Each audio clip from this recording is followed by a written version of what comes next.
ಬಾಬಾ ಬುಡನ್ಗಿರಿಯನ್ನು ಚಂದ್ರದ್ರೋಣ ಎಂದು ಕೂಡ ಕರೀತಾರೆ. ಇದು ಪಶ್ಚಿಮ ಘಟ್ಟದ ಬೆಟ್ಟಗಳ ಸಾಲಿನಲ್ಲಿದೆ. ಚಿಕ್ಕಮಗಳೂರು ಜಿಲ್ಲೆಯಲ್ಲಿದೆ. 1895 ಮೀಟರ್ಗಳ ವಿಸ್ತೀರ್ಣವನ್ನು ಹರಡಿಕೊಂಡಿದೆ. ಇದು ಮುಸ್ಲಿಂ ಮತ್ತು ಹಿಂದೂಗಳ ತೀರ್ಥಯಾತ್ರೆಯ ಸ್ಥಳವಾಗಿದೆ. ದತ್ತಾತ್ರೇಯ ದೇವರ ಪೀಠ ಇಲ್ಲಿದೆ.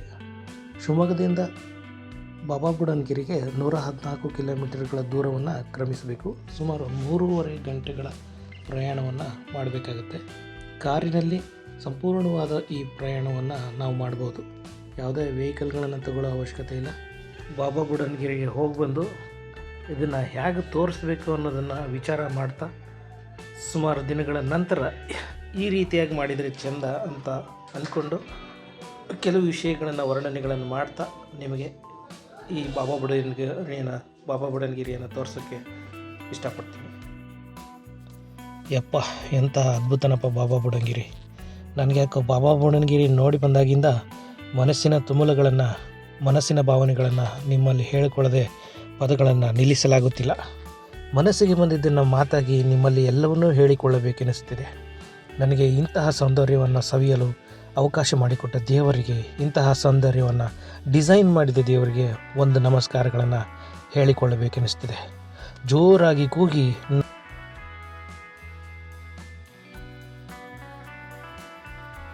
ಈ ಜಗಕ್ಕೆ ನಾ ಬಂದಿದ್ದೇನೆ, ಈ ಜಗಕ್ಕೆ ನಾ ಬಂದಿದ್ದೇನೆ, ಈ ಜಗಕ್ಕೆ ನಾ ಬಂದಿದ್ದೇನೆ ಎಂದು 3 ಸರಿ ಜೋರಾಗಿ ಕಿರುಚಿ ಹೇಳಬೇಕು ಅನ್ನಿಸ್ತಾ ಇದೆ. ನಾನು ಹಾಗೆ ಕೂಡ ಮಾಡಿದ್ದೀನಿ. ಆ 3 ಸಾಲುಗಳು ಅಂದರೆ ಈ ಜಗಕ್ಕೆ ನಾ ಬಂದಿದ್ದೇನೆ ಎನ್ನುವ 3 ಸರಿ ಹೇಳಿರುವಂತಹ ಪದಗಳು 3 ಅರ್ಥವನ್ನು ಕೊಡುತ್ತವೆ. ಅದನ್ನು, ಆ ಭಾವನೆಗಳನ್ನು ನೀವೇ ಅರ್ಥ ಮಾಡಿಕೊಳ್ಳಿ. ಎಂತಹ ಅದ್ಭುತವನ್ನು ಕೊಡುವಂಥ ಸಾಲುಗಳು ಇವು. ಸುಮ್ಮನೆ ನನ್ನ ಮನಸ್ಸಿನಲ್ಲಿ ಸೃಷ್ಟಿಯಾಗಲಿಲ್ಲ. ಈ ಲೋಕವನ್ನು ನೋಡಿ ಮೂಡಿರುವ ಕಲ್ಪನೆ. ಅದನ್ನು ನೀವು ಕೂಡ ಅಲ್ಲಿ ಹೋಗಿದ್ದರೆ ಅದರ ಭಾವನೆಗಳು ನಿಮಗೂ ಕೂಡ ಅರ್ಥ ಆಗುತ್ತೆ. ಇಂತಹ ಸಾಲುಗಳು ತಾನಾಗಿಯೇ ಸೃಷ್ಟಿಯಾಗಿಲ್ಲ ಅನ್ನೋದನ್ನು ಕೂಡ ನೀವು ಊಹೆ ಮಾಡಿಕೊಳ್ಬೋದು. ಎಂತಹ ಅದ್ಭುತವಾದ ತಾಣ ಈ ಬಾಬಾ ಬುಡನ್ಗಿರಿ. ನನಗೆ ಯಾಕೋ ಮನಸ್ಸು ವಿಲವಿಲ ಒದ್ದಾಡುತ್ತಿದೆ ಅಂತ ಅನ್ನಿಸ್ತಾ ಇತ್ತು.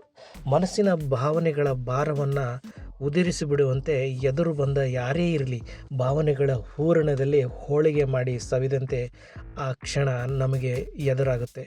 ಒಂದೊಂದು ದಾರಿಯ ಕ್ರಾಸ್ ಒಂದೊಂದು ಅನುಭವವನ್ನು ನೀಡುತ್ತೆ.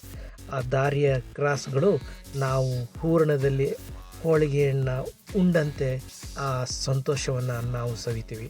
ಒಂದೊಂದು ರುಚಿಯ ಬುತ್ತಿ ಕೂಡ ಒಂದೊಂದು ರುಚಿಯನ್ನು ತೋರಿಸುತ್ತೆ.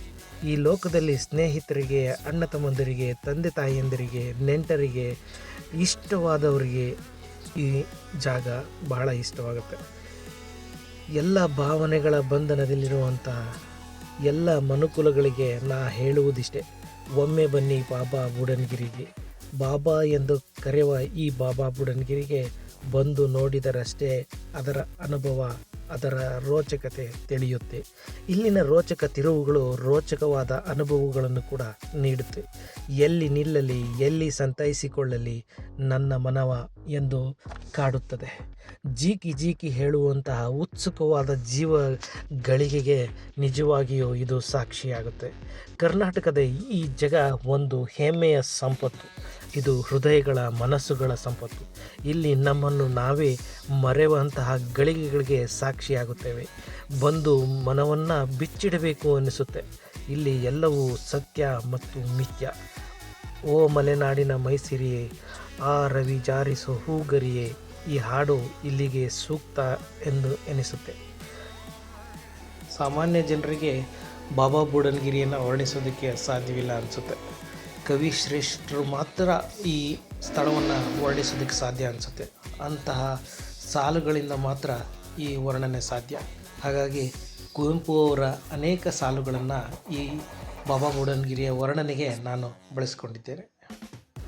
ಹಾಗೆ ಕುವೆಂಪು ಅವರು ಹೇಳಿದಂತೆ, ಕರ್ನಾಟಕ ಎಂಬುದೇನು ಹೆಸರೇ ಬರಿಯ ಮಣ್ಣಿಗೆ, ಮಂತ್ರಕಣ, ಶಕ್ತಿ ಕಣ, ತಾಯಿ ದೇವಿ ಶಕ್ತಿ ಕಣ, ಬೆಂಕಿ ಕಣ, ಸಿಡಿಲು ಕಣ ಎಂದು ಪದಗಳಲ್ಲಿ ವರ್ಣನೆಯನ್ನು ಮಾಡಿದ್ದಾರೆ. ಹಾಗೆ ಅವರದೇ ಆಗಿರುವಂಥ ಇನ್ನೂ ಕೆಲವು ಸಾಲುಗಳು ನನಗೆ ನೆನಪಿಗೆ ಹಾದು ಹೋಗ್ತಾ ಇವೆ. ಅವುಗಳನ್ನು ನಾನು ಹೇಳದೇ ಇದ್ದರೆ ಈ ಸಾಲುಗಳಿಗೆ ಈ ಅರ್ಥವಿಲ್ಲ ಅನಿಸುತ್ತೆ. ನವಿಲುಗರಿಗಳ ಬಣ್ಣಗಣ್ಣು ಅವಳ ಬಿಂಕದ ಸಿರಿಯು ಕಂಡು ಹೇಳುವೆ ಕೊಂಚ ನಿಲ್ಲು. ನವಿಲುಗರಿಗಳ ಬಣ್ಣಗಣ್ಣು ಅವಳ ಬಿಂಕದ ಸಿರಿಯು ಕಂಡು ಹೇಳುವೆ ಕೊಂಚ ನಿಲ್ಲು. 7 ಬಣ್ಣದ ಮಳೆಯ ಬಿಲ್ಲು ಅವಳ ಕೊರಳಿನ ಹಾರವು. ಎಷ್ಟು ಚೆನ್ನಾಗಿದೆಯಲ್ಲ. ನವಿಲುಗರಿಗಳ, ಮತ್ತೊಮ್ಮೆ ಇದನ್ನು ಹೇಳೋದಕ್ಕೆ ಇಷ್ಟಪಡ್ತೀನಿ. ನವಿಲುಗರಿಗಳ ಬಣ್ಣಗಣ್ಣು ಅವಳ ಬಿಂಕದ ಸಿರಿಯು ಕಂಡು ಹೇಳುವೆ ಕೊಂಚ ನಿಲ್ಲು. 7 ಬಣ್ಣದ ಮಳೆಯ ಬಿಲ್ಲು ಅವಳ ಕೊರಳಿನ ಹಾರವು. ಎಷ್ಟು ಚೆನ್ನಾಗಿದೆ ಇದು. ಈ ಜಗವನ್ನು ನೋಡೇ ಕುವೆಂಪು ಅವರು ಬರೆದ್ರ ಅಂತ ಅನಿಸುತ್ತೆ. ಅಷ್ಟೊಂದು ಸೂಕ್ತ ಅನಿಸುತ್ತೆ. ಹಾಗೆ ತೇಜು ಹುಲಿಕಲ್ಲನವರು ಕೂಡ ಒಂದೆರಡು ಸಾಲುಗಳನ್ನು ತಿಳಿಸಿದ್ದಾರೆ. ಪ್ರತಿಯೊಂದು ಮಗುವು ಹುಟ್ಟುತ್ತಾ ವಿಶ್ವಮಾನವವಾಗಿ ಹುಟ್ಟುತ್ತದೆ. ಬೆಳೀತಾ ಬೆಳೀತಾ ಜಾತಿ, ಧರ್ಮ, ಕುಲಗೋತ್ರ ಅಂತ ಹೇಳಿ ಅಲ್ಪ ಮಾನವನನ್ನಾಗಿ ಮಾಡಿಬಿಡ್ತೀವಿ. ಇಂತಹ ಸೂಕ್ತವಾದ ಜಾಗಗಳನ್ನು ನೋಡಿದಾಗ ನಾವು ಹೇಗೆ ಬೆಳೀತಾ ಇದ್ದೀವಿ ಅನ್ನುವ ಅನುಭವಗಳನ್ನು ಕೂಡ ತರಿಸಿಬಿಡುತ್ತೆ. ಓ ಬಾಬಾ ಬುಡನ್ಗಿರಿ. ಇನ್ನೂ ಕೆಲವು ಸಾಲುಗಳು ನನ್ನ ಮನಸ್ಸಿನಲ್ಲಿ ಹಾದು ಹೋಗ್ತಾ ಇದೆ. ಅದನ್ನು ನಾನು ಹೇಳೋದಕ್ಕೆ ಇಷ್ಟಪಡ್ತೀನಿ. ಓ ಬಾಬಾ ಬುಡನ್ಗಿರಿ, ಒಮ್ಮೆ ನೋಡು ನಿನ್ನ ಕಣ್ಣಿನ ಪ್ರಣಯ ಕಾಂತಿಯಿಂದ ಸ್ನೇಹ ಮೋಹದ ಮುತ್ತ ನೀಡು, ನಾ ಪರಿಶುದ್ಧನಾಗಿ ಹಿಂತಿರುಗುವಂತೆ. ಇದನ್ನು ನಾನೇ ಬರೆದಿರುವಂಥ ಕ್ಷಣಗಳು ಈ ಸ್ಥಳಕ್ಕೆ ಸಾಕ್ಷಿಯಾಗಲಿ ಅನ್ನೋದಕ್ಕೋಸ್ಕರ ನಾನು ಇದರಲ್ಲಿ ಹೇಳ್ತಾ ಇದ್ದೀನಿ. ಹಾಗೆಯೇ ಗೊರೆಯು ಅನಂತರಾಜು ಕೂಡ ಕೆಲವು ಸಾಲುಗಳನ್ನು ಈ ಸೌಂದರ್ಯದ ಬಗ್ಗೆ ಕಟ್ಟಿಕೊಟ್ಟಿದ್ದಾರೆ. ಮಳೆಗಾಲದ ದಟ್ಟ ಅನುಭವ ಕಟ್ಟಿ ಬರೆದರೇನು ಕಥೆಗಳಲ್ಲಿ, ಮಲೆನಾಡಿನ ಜನರ ಜೀವನ ಕಣ್ಣ ಮುಂದೆ ತೇಲಿ ಬರುತ್ತಲಿ, ಹೇಗೆ ನಾನು ಮರೆಯಲಿ. ಎಷ್ಟು ಚೆನ್ನಾಗಿದೆ. ಹಾಗೆ ಅದೇ ರೀತಿಯಾಗಿ ನಮ್ಮ ಕುವೆಂಪು ಅವರು ಕೂಡ ಕೆಲವು ಸಾಲುಗಳು ನನಗೆ ತಡಿಲಿಕ್ಕೆ ಆಗ್ತಾಯಿಲ್ಲ. ಈ ಎಲ್ಲ ಸಾಲುಗಳ ನಿಸರ್ಗಕ್ಕೆ ಸಂಬಂಧಪಟ್ಟವನ್ನ ಹೇಳಿ ನಿಮಗೆಲ್ಲವನ್ನೂ ತಿಳಿಸ್ಕೊಡ್ಬೇಕು ಅನ್ನೋ ಆಸೆ. ಹಾಗಾಗಿ ಮತ್ತೊಂದಿಷ್ಟು 100 ಪದಗಳನ್ನು ನಾನು ಹೇಳೋದಕ್ಕೆ ಇಷ್ಟಪಡ್ತೀನಿ. 100 ಮತದ ಹೊಟ್ಟ ತೂರಿ ಎಲ್ಲ ತತ್ವದೆಲ್ಲೆ ಮೀರಿ, ನಿರ್ದಿಗಂತವಾಗಿ ಏರಿ, ಓ ನನ್ನ ಚೇತನ ಆಗು ನೀ ಅನಿಕೇತನ. ಈ ಓ ನನ್ನ ಚೇತನ ಪದ್ಯದಲ್ಲಿ ಈ ಕೆಲವು ಸಾಲುಗಳು 2ನೇ ಪ್ಯಾರಾದಲ್ಲಿ ಬರುತ್ತೆ. ಇದು 100 ಮತದ ಹೊಟ್ಟ ತೂರಿ ಎಲ್ಲ ತತ್ವದೆಲ್ಲೆ ಮೀರಿ, ನಿರ್ದಿಗಂತವಾಗಿ ಏರಿ, ಓ ನನ್ನ ಚೇತನ ಆಗು ನೀ ಅನಿಕೇತನ. ಎಷ್ಟು ಚೆನ್ನಾಗಿದೆ. ಇಂಥ ಪದಗಳೆಲ್ಲ ಈ ನಿಸರ್ಗಕ್ಕೆ ಸಂಬಂಧಪಟ್ಟವು. ವಿಡಿಯೋ ಲಾಂಗ್ ಅನಿಸ್ಬೋದು, ಆದರೆ ಪ್ರತಿ ಕ್ಷಣಗಳನ್ನು, ಅದರಲ್ಲೂ ಚೆನ್ನಾಗಿ ಕಾಣುವಂತಹ ದೃಶ್ಯಗಳನ್ನು ಎಲ್ಲೂ ಬಿಡದೆ ತೋರಿಸುವ ಪ್ರಯತ್ನನ ನಾನು ಈ ದೃಶ್ಯಗಳಲ್ಲಿ ಕಾಣಿಸ್ತಾ ಇದ್ದೀನಿ. ಮತ್ತು ಈ ದೃಶ್ಯಾವಳಿಗಳನ್ನು ನೋಡ್ತಾ ಇದ್ದರೆ ಬಾಬಾ ಬುಡನ್ಗಿರಿನ ಕೇವಲ ಒಂದು ಬಾರಿ ಬಂದು ಹೋದರೆ ಸಾಕಪ್ಪ ಅಂತ ಅನಿಸೋದೇ ಇಲ್ಲ. ಮತ್ತೆ ಇನ್ನೊಮ್ಮೆ ಭೇಟಿ ನೀಡೋದಕ್ಕೆ ಅದೇ ಸ್ಥಳದಲ್ಲೇ ದಿನಾಂಕವನ್ನು ನಿಗದಿ ಮಾಡ್ತೀವಿ. ಅಷ್ಟು ಸುಂದರವಾಗಿದೆ. ಅದು ಬಹಳ ರೋಚಕ. ನೋಡಿ ಎಷ್ಟು ಚೆನ್ನಾಗಿ ಕಾಣ್ತಾ ಇದೆ ಗ್ರೀನರಿ. ಕುವೆಂಪು ಅವರ ಇನ್ನೂ ಕೆಲವು ಸಾಲುಗಳು ನನಗೀಗ ನೆನಪು ಬರ್ತಾ ಇದೆ, ಅದನ್ನು ಹೇಳ್ತೀನಿ. ನಾಳೆ ಎಂದರಾಗದು, ಅಂದರೆ ಬಾಬಾ ಬುಡನ್ಗಿರಿಗೆ ಹೋಗಿ ಅಂತ ಕಲ್ಪನೆಯನ್ನು ಇದಕ್ಕೆ ಸೇರಿಸಿ ನಾನು ಹೇಳ್ತಾ ಇದ್ದೀನಿ. ನಾಳೆ ಎಂದರಾಗದು, ಮುಂದೆ ಎಂದರಾಗದು, ಇಂದೇ ನೀನು ನಿರ್ಣಯಿಸಬೇಕು, ಇಂದೇ ಎತ್ತಿ ಹೊರೆಯಬೇಕು. ಬೆಂಕಿಗೆ ಬಿದ್ದವರನ್ನು ನಾಳೆ ಎತ್ತುತ್ತೇನೆಂದರೆ ದೊರೆಯುವುದೇನು ಬೂದಿಯಲ್ಲವೇ? ನೀರಿಗೆ ಬಿದ್ದವರನ್ನು ನಾಳೆ ಎತ್ತುತ್ತೇನೆಂದರೆ ಲಭಿಸುವುದೇನು ಹೆಣವಲ್ಲವೇ? ಎಷ್ಟು ಚೆನ್ನಾಗಿ ಹೇಳಿದ್ದಾರೆ. ಹಾಗೆ ನಾವು ಪ್ರತಿ ಕ್ಷಣ ಇವತ್ತು ಜೀವಿಸ್ತಿದ್ದೀವಿ ಅಂದರೆ ಇಂತಹ ಸ್ಥಳಗಳನ್ನು ನೋಡಿ ಇಂತಹ ಆನಂದವನ್ನು ಪಡೀರಿ ಅನ್ನೋದು ನನ್ನ ಸದುದ್ದೇಶ. ಹಾಗೆ ನಾನು ಕೂಡ ಕೆಲವು ಸಾಲುಗಳನ್ನ ಈ ಸಂದರ್ಭದಲ್ಲಿ ನೆನಪಿಸ್ಕೊಂಡು ಬರೆದೆ, ಹೇಳೋಕ್ಕೆ ಇಷ್ಟಪಡ್ತೀನಿ. ನಿಮ್ಮ ಮನ ಹುರಿದುಂಬಿಸಿಕೊಳ್ಳಲು ಇಂದು ಎನ್ನದೆ ಬೇರೆ ವಿಧಿ ಇಲ್ಲ. ಎದ್ದು ನಡೆ ಜೊತೆಗಿದ್ದವರ ಜೊತೆಯಾಗಿ, ಒಮ್ಮೆ ನೋಡು ಬಾಬಾ ಬುಡನ್ಗಿರಿಯನು. ಇನ್ನೊಂದ್ಸರಿ ನನ್ನ ಪದವನ್ನೇ ನಾನು ಹೇಳೋದಕ್ಕೆ ಇಷ್ಟಪಡ್ತೀನಿ. ಇದು ನನಗೆ ಇಷ್ಟ ಆಯಿತು. ಹಾಗಾಗಿ ನಿಮ್ಮ ಮನ ಹುರಿದುಂಬಿಸಿಕೊಳ್ಳಲು ಇಂದು ಎನ್ನದೆ ಬೇರೆ ವಿಧಿ ಇಲ್ಲ. ಎದ್ದು ನಡೆ ಜೊತೆಗಿದ್ದವರ ಜೊತೆಯಾಗಿ, ಒಮ್ಮೆ ನೋಡು ಬಾಬಾ ಬುಡನ್ಗಿರಿಯನು.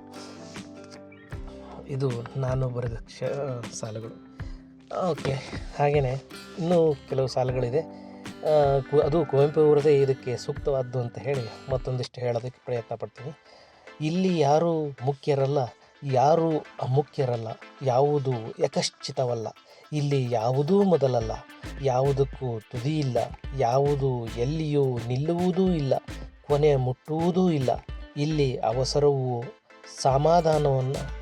ಅವಸರವೂ ಸಾವಧಾನದ ಬೆನ್ನೇರಿದೆ. ಇಲ್ಲಿ ಎಲ್ಲದಕ್ಕೂ ಇದೆ ಅರ್ಥ, ಯಾವುದೂ ಅಲ್ಲ ವ್ಯರ್ಥ, ನೀರೆಲ್ಲವೂ ತೀರ್ಥ. ಇದನ್ನು ಕುವೆಂಪು ಅವರು ತಮ್ಮ ಸಾಲುಗಳಲ್ಲಿ ವರ್ಣಿಸಿದ್ದಾರೆ.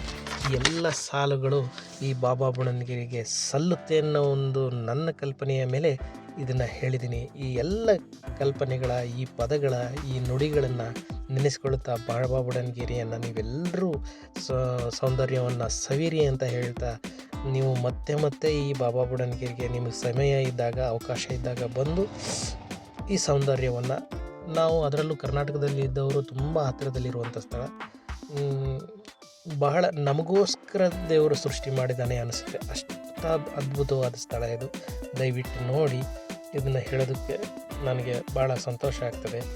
ಈ ಕೆಲವು ನುಡಿಗಳನ್ನು ಹೇಳ್ತಾ ಈ ಬಾಬಾ ಬುಡನ್ಗಿರಿಯ ವರ್ಣನೆಯನ್ನು ನನ್ನ ಕ್ಯಾಮ್ರಾದಲ್ಲಿ ಸೆರೆ ಹಿಡಿದು ನಿಮ್ಮೆಲ್ಲರಿಗೂ ತೋರಿಸೋದಕ್ಕೆ ಪ್ರಯತ್ನ ಪಟ್ಟಿದ್ದೀನಿ. ಈ ವಿಡಿಯೋ ತಮಗೆ ಇಷ್ಟವಾದಲ್ಲಿ ಲೈಕ್ ಮಾಡಿ, ಹಾಗೆ ಶೇರ್ ಕೂಡ ಮಾಡಿ. ನನ್ನ ಈ ಚಾನಲ್ ವಿತ್ ಶಿವಾನಂದ್ ಚಾನಲ್ನ ಸಬ್ಸ್ಕ್ರೈಬ್ ಮಾಡಿ. ಇನ್ನೂ ಇಂತಹ ಹಲವು ವಿಡಿಯೋಗಳನ್ನು ಮಾಡಿ ನಿಮ್ಮ ಮನಸ್ಸನ್ನು ಖುಷಿಪಡಿಸೋದಕ್ಕೆ ಪ್ರಯತ್ನ ಮಾಡ್ತೀನಿ. ನಮಸ್ಕಾರ. ವಿಡಿಯೋನ ಪೂರ್ತಿ ನೋಡೋದನ್ನು ಮರಿಬೇಡಿ.